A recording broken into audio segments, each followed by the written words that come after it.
The movie opens in Buffalo. Dan excels at car sales because he understands customer motivation, earning the title of Salesman of the Month once again. His colleague Hal makes a flamboyant entrance to the dealership, driving as though he believes cars, and by extension, women, prefer speed. Cars like chicks, Jorge. They want to go fast. However, the rest of the staff considers him odd. Dan leaves work early, eager to celebrate his anniversary, clearly cherishing his family life in their tranquil suburban neighborhood. They have 3 children, Nina, Kyle, and Max. Nina plans to follow her boyfriend to Iowa and switch her college major, abandoning her journalistic aspirations, much to her parents' disapproval. Kyle, struggling to communicate with his father, can barely say and chooses to visit his friend Samir instead, after Dan discourages his gaming habit. Where are you going? Samir's? Again? You made me quit gaming so I'd make friends. I made you quit gaming because blowing people's heads off 24/7 isn't exactly healthy. You know, you're meant to be babysitting tonight. It's our anniversary. An argument breaks out between Nina and Kyle over who will babysit Max during their parents' anniversary. Dan intervenes, assigning Nina the babysitting duties and suggesting it might be beneficial for Kyle to spend some time outside the home. Nina agrees reluctantly, masking her frustration as she suspects Kyle's real intentions at Samir's. The guy rides to Samir's house and hands over $200 as a rent payment for his gaming setup in the garage. Unbeknownst to his family, Kyle has gained popularity as a streamer known as Killboy, renowned for his skill in shooting games. Dan and Jessica celebrate their anniversary each year by visiting a carnival. While waiting in line for a roller coaster, some young guys watching Killboy stream are so captivated Oh man, Killboy is awesome. that they let Dan and Jessica go ahead. Dan enjoys spending time this way, but Jessica craves more excitement. I don't know, you're such a creature of habit. I love that about you. Oh, we have sex on Thursdays? After an exhilarating roller coaster ride, Dan promises to make their outings less predictable. During a tender moment as they kiss, someone snaps a photo without permission. Dan confronts the guy, asking him to delete it, but the young man mocks him and escalates the situation by posting the photo online and insulting them, calling Dan a loser. Jessica urges Dan to ignore it, but the provocateur spills his drink on Dan, taunting Jessica about being with a wimp. Dan, struggling to control his anger, walks away despite the disrespect. On their way home, Jessica assures Dan she didn't want him to confront the bully, knowing his strong aversion to violence. Yet, she feels secretly disappointed in him. At home, Dan reflects on the incident. He expertly changes his son's diaper and then goes to bed to find Jessica already asleep. Anniversary sex. I'm awake. He mutters that he should have kicked that guy's ass, which makes Jessica laugh. Totally could have taken him, honey. Seeing her husband's disappointment, she apologizes for her reaction. The next day, Jessica vents her frustrations at a kickboxing class, where she strikes up a conversation with a woman named Gwen. While punching the heavy bag, she confides her troubles about their teenage daughter. Gwen reveals she is visiting Buffalo to see her ex. An accidental punch from Jessica lands squarely on Gwen's face, leading to an unexpected bond over smoothies. Jessica opens up about feeling trapped and frustrated with Dan's contentment with their mundane life. She reminisces about her earlier desires to travel and see the world. My husband, he's just so content being here. In Buffalo? Gwen, who turns out to be a travel agent, has to catch a flight, but leaves her business card with Jessica, offering a potential escape. While shopping with Max, Dan notices a suspicious man watching him, reacting swiftly when the man lunges at him. Dan pleads to put his baby down first, Really? So, at least let me put my kid down. but the thug is unyielding. Even with Max in tow, Dan deftly neutralizes the assailant, surprising the onlookers. Driving home, Dan navigates the streets like another famous TV family man, drawing curious glances from his neighbors, who sense a change in him. At home, Dan uncovers a secret compartment filled with guns, outdated passports, and stacks of cash. Alarmed, he contacts Augie, a former associate, to arrange new identities for his family, revealing they are in danger. Augie informs Dan that his old boss, McCaffrey, has been scouring the earth for him, fearing the photo posted online may have compromised his location. Dan offers $500,000 for new IDs and sets a meeting in Las Vegas in 3 days. Meet me in Vegas in 3 days. Vegas? Why Vegas? I can't tell my wife I'm taking on vacation to Tempe, Arizona. Vegas I can sell. You haven't told them? Are you mental? Augie is shocked that his family doesn't know Dan was a professional assassin and urges him to tell his family the truth. Otherwise, it will be extremely difficult to run from McCaffrey's mercenaries with the family who has no idea what's happening. Hastily, Dan packs his family's belongings. In a rush, Dan heads to his children's school and interrupts an editorial meeting to ask for Nina. A classmate informs him that she hasn't been the editor for 3 months, likely due to her boyfriend's influence. He offers her $50 for Nina's location. I'm a journalist. I don't give people up. 100. Try under the bleachers. That's what I thought. He finds Nina beneath the bleachers. Your dad's hot. Okay, Kelly, that's gross. Disappointed, he expresses his frustration over her abandoning her dreams of journalism. How could you do that? You work so hard to become editor. You don't even read my stuff. Of course I do. I always do. Yeah, bullshit. However, there's no time to dwell. They must pick up her brother from the chess club, where Dan is further dismayed to learn Kyle has also quit. They drive to Samir's house, where Dan discovers Kyle has been paying to stream in the garage. Dan informs his children that they are heading to Las Vegas and instructs them to show nothing but excitement about the trip to Jessica, or he'll reveal they've been lying all the time. At Jessica's workplace, Dan persuades her to embark on the spontaneous trip she's been craving. Confused about the sudden urgency, Jessica is initially hesitant, but Dan's insistence and salesmanship win her over. Who are you? I don't even recognize you. Oh, you're gonna love him. He's crazy in bed. Ooh, are you sure it's not Tuesday? Impressed by this new side of Dan, she agrees excitedly. As they prepare to leave, Dan spots a black SUV parking outside the hospital and urges Jessica to leave immediately. As they exit the parking lot, McCaffrey's men appear. As the bus passes through, Dan skillfully evades the pursuers, weaving stories to explain his abrupt driving. Despite a close chase, he continues to evade their pursuers, all while keeping his family oblivious to the danger. Sorry about that. There, Leadfoot. Like a squirrel or something jumped out in front of me. Realizing there's a tracker in his car, Dan quickly drives into his workplace, narrowly closing the gates on the pursuers. In a hurried attempt to disguise their actions, he lifts the car with his family still inside, claiming he needs to change the oil and check the coolant. Can we not be in the car for it? While under the car, he locates the tracker and manages to remove it just as the pursuers pass by, missing them entirely. Spotting Hal about to test drive a new car, Dan encourages him to push the speed and stealthily attaches the tracker to Hal's vehicle. Get her on the freeway. You open her up and you get a ticket, it's on me. The pursuers fall for the decoy. With 33 hours left until they reach Las Vegas, Dan's wife and kids busily tweet and post about their trip. To avoid detection, Dan collects everyone's phones, declaring it a device-free trip, which frustrates the kids. Yours too. They are unaware that he plans to dispose of the phones completely. Mine too. All of us, okay? Solidarity. Bye!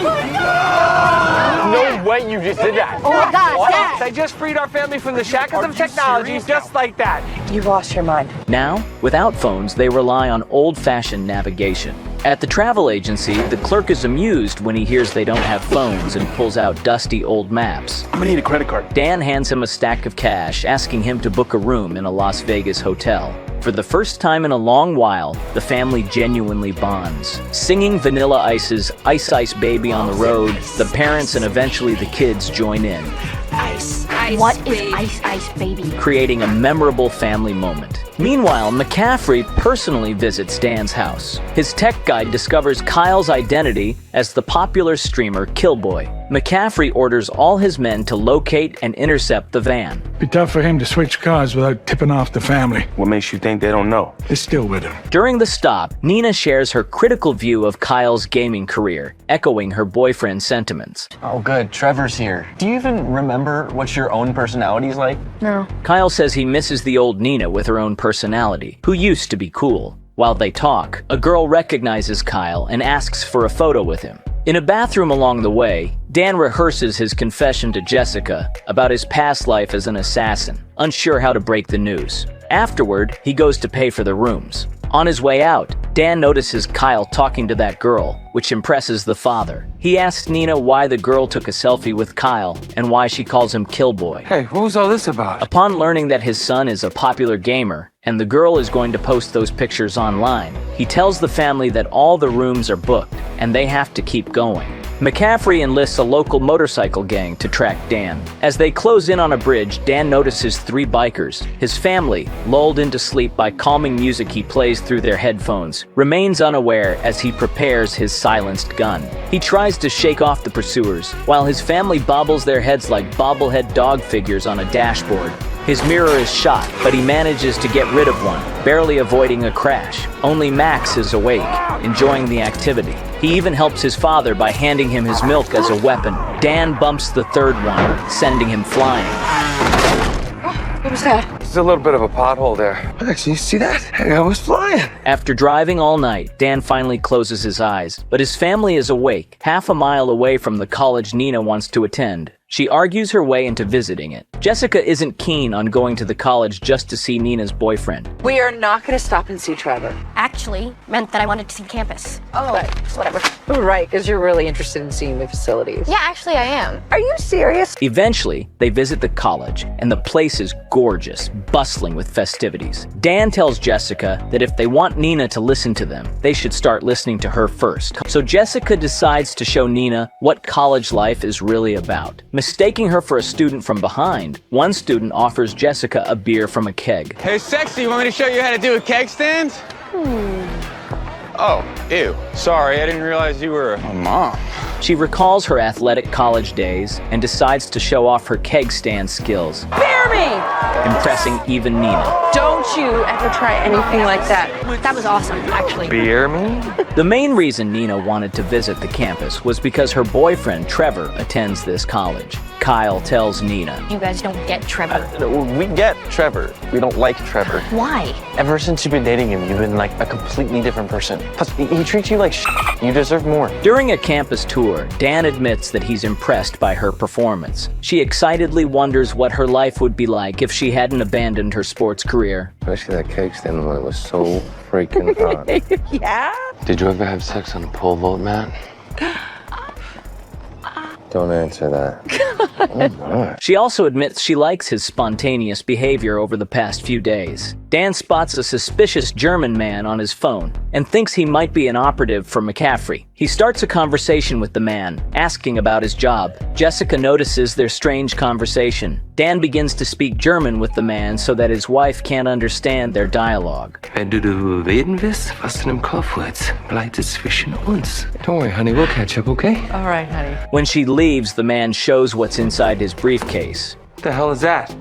Korn. Was heute make this clear? So you're just German? Ja, genau. However, Dan realizes his mistake when he is unexpectedly attacked by a different individual. They start to fight in the chemistry lab, while his family attends a tour just behind the wall. After a short scuffle, Dan incapacitates the assailant and rejoins his family shortly after to keep moving. But Nina has gone to see Trevor. Nina discovers Trevor cheating on her. You're cheating on me. Monogamy is just a construct of our Western repressive civilization. I thought we were on the same page on that. And returns in tears. Dan attempts to comfort her with his stories, but realizes she doesn't need another dad lecture. Instead, he teaches her a martial arts move to inflict severe pain without lasting damage. It's a 13th century martial art. How do you even know about that? Well, maybe it's more you old man than you thought. Nina uses this move on Trevor, taking a picture as he winces in pain, which boosts her spirits significantly. She returns to the van, appreciating her father more than ever. What did you say to her? It was just a dad lecture. Back on the road, the family bonds even more. As Nina drives, she thanks Dan for always being there for her and considers reclaiming her editorial position at school. Dan supports his daughter and expresses his admiration for her work. Serious, that piece you wrote about pervasive corruption in the Board of Education. My God, I got chills. You actually read that? Of course I did. I'm your biggest fan, Beans. At a small motel, the parents finally relax and let off some steam. Wait, it's not Thursday. Jessica is enamored with the spontaneous side of Dan, feeling a difference in him. She suspects he was always like this before they met, and that he changed because of her. Dan reassures her that he changed because he didn't like who he was back then. The next morning, Dan calls up Augie, who is on his way to deliver the new identities to Dan and his family. The only problem is that he hasn't told them yet. You know, they might think that something's up when they have to change their name and leave the country. What are you waiting for? And Augie is freaked out upon learning that. He then sneakily returns the phone he stole and tries to prepare himself for the conversation. Kyle joins him, and they finally talk about him being a streamer. It's something he's good at, like pro-level good. He tries to explain to Dan how important it is to him. I know you think it's all just a waste of time, but it takes brains and reflexes. The Air Force recruits gamers. Yeah, maybe that's what I'm afraid of. He wants to prove it over a game of laser tag with Dan. Kyle proposes a bet. If he wins, he gets to start gaming again. If he loses, they will play ball in the backyard for 6 months. They agree on the first to 3 tags wins. This should be a breeze for Dan, being an ex-assassin and all. He gets the first and second tags. How are you doing this? Then Kyle retaliates with 2 of his own, mimicking Dan's tactics. At least I don't need a DNA test. Eventually, Dan gets the last one. Kyle feels conned, but the two grow closer. On their way to Vegas, they really become closer, enjoying the trip. Upon finally arriving in Las Vegas, they stay in one of the top suites in the city. Before settling in, Dan heads downstairs to meet Augie, I gotta run downstairs for a sec. Don't let them raid the minibar, okay? That is not me. who hands him their new identities and tickets for a one-way flight to Vancouver. For a hefty price, Dan prepares himself as he plans to tell Jessica the truth over a romantic dinner while the kids babysit Max. Dan instructs them not to leave the suite under any circumstances. There's food in the supersized minibar. You do not open that door for anyone. You got it? All right, have fun. Be good. Not that he expects them to listen. Screw that, right? Oh, yeah. Let's go! McCaffrey's men are already aware of Dan's location. Being a popular gamer, Kyle suggests visiting the HyperX gaming arena. Nina doesn't want to go to a place full of Kyles, but she has no other options. I think it's just down here. You're gonna love it. I already hate it. In the arena, he meets another popular gamer, Ran. Ran admits he has seen Kyle's streams and offers him a chance to meet Valkyrie and others. Ran gets to know Nina better and decides not to participate in the tournament. So is this your... Oh God. No, I found him. Just over there. Valkyrie asks Kyle to take his place and join her team for the Counter-Strike finals. However, McCaffrey's people are also on their tail. As Nina gets comfortable with Ran, he admits that Valkyrie's team stands no chance. But when all her teammates are eliminated, Kyle single-handedly decimates the enemy team. Yes! Dan tries to tell Jessica the truth in a French restaurant, but is interrupted constantly. He starts reprimanding the waiter in French for the interruptions. What I was saying. Voulez-vous de poivre? Je ne veux pas de poivre. Je veux être seul avec mes femmes. Oh, I don't actually speak French. They just teach us enough to sound fancy. Putain. Jessica is astonished that her husband knows 2 foreign languages, something she was unaware of before. Lacking the courage to reveal the truth about his past life, he begins to explain it in French. Not understanding the meaning, Jessica finds his speech very melodic and sexy. He decides to postpone his confession a bit longer and go gambling with Jess. After a while, he decides to check up on the kids, but his call goes unanswered, so they head back upstairs. At the suite, Jessica is momentarily deceived by dummies set up to look like the kids sleeping, setting Dan's mind at ease. Jessica goes to freshen up while an ominous silhouette appears in the background. She sets up a romantic atmosphere with music and love mist. Love mist. Jess! Thanks to the mist, Dan notices laser sights and dodges the bullets. He grabs a bottle of Flecha Azul tequila, where Mark Wahlberg is the biggest investor. Flecha Azul, fool. I told you. Throws the bottle. Flecha Azul, fool. I told you. And shoots it, setting the assailants on fire and neutralizing them. However, Jessica is taken hostage. Dan puts down his gun, but subtly grabs a knife. When the assailant calls Dan by the name Sean, the grim reality hits Jessica. The assailant starts talking about his plans. And then I'm gonna have my associate at HyperX kill your kids. Dan neutralizes him as well, but the shock causes Jessica to vomit. Oh, that's normal, honey. Everybody barfs the first time. She then runs to the kids but finds the dummies. Remembering the assailant's mention of HyperX, she knows where to find them. Shut up! I don't want to hear it. I don't even want to look at you. I just want to find my kids. They don't have their goddamn phones because you threw them away! At the gaming arena, just as Kyle ends his game with 30 kills, Dan and Jessica arrive and pick them up. Dan finally reveals the truth. Because my former coworkers are trying to kill us. Not from Planet Car Deals. I'm not kidding around. Ask Max. Before I met your mom, I was a covert assassin. I escaped that life, and now they found us. That you are like the biggest wimp on the planet. However, the kids don't believe it until they are shot at. Taking cover behind a car, Dan neutralizes the mercenary. Now it's Kyle's turn to vomit. Oh, it's okay, honey. Everyone barfs the first time. In the aftermath, as they take cover, Dan discloses the full extent of his past, including his role as one of McCaffrey's mercenaries responsible for 43 deaths. Kyle calls Dan a hypocrite because he banned him from gaming due to fake violence, yet he's an assassin. They now understand why Dan never wanted to leave the city and is so against social media. He hands them their new identities. Nina is now Molly Anderson. Molly Anderson? At least you got a real name. I'm Van. I'm a vehicle. After 18 years of lies, the family refuses to accept him. Jessica decides to leave him and will take responsibility for the kids. There's a stranger named Sean.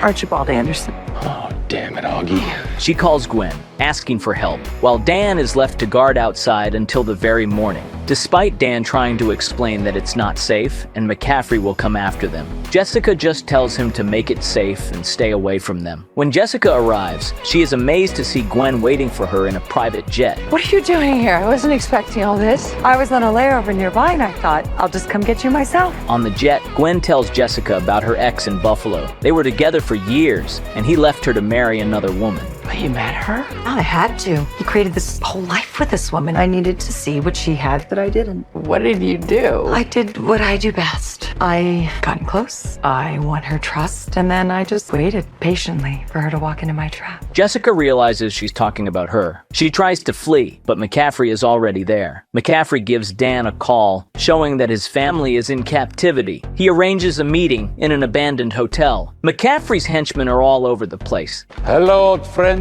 You brought you in for this, huh, Spiros? He brought everybody. Dan is flattered. Arriving at the penthouse, McCaffrey asks for a sarcastic hug. It turns out he's Dan's father. I'm sorry, what? I'm your grandfather, Kyle. Oh my god, we're British. McCaffrey wanted Dan dead because he abandoned him. But for the past few days, Dan has wasted every man McCaffrey sent after him. So he felt pride in his son. And now, McCaffrey wants him back. If Dan comes back to work for him, he will let his family go. But on one condition, he'll never see his family again. But no contact. Can't have you going soft on me again. And if he refuses, his family dies. With no other option, Dan agrees to do it. McCaffrey orders his henchmen to escort the family to the airport. Suddenly, the kids' morals kick in. They want Jessica to protect Dan. Kyle childishly pushes elevator buttons. While the kids try to persuade their mother that they can't abandon Dan, Jessica starts changing Max's diaper and stuffs it in the bad guy's face, throwing him off to his death. They will go get their dad back. While McCaffrey goes to make some arrangements, Gwen uses her feminine wiles to seduce Dan back into loving her, ignoring the tech guy. She's aware of Dan's tactics. The family is there to rescue him.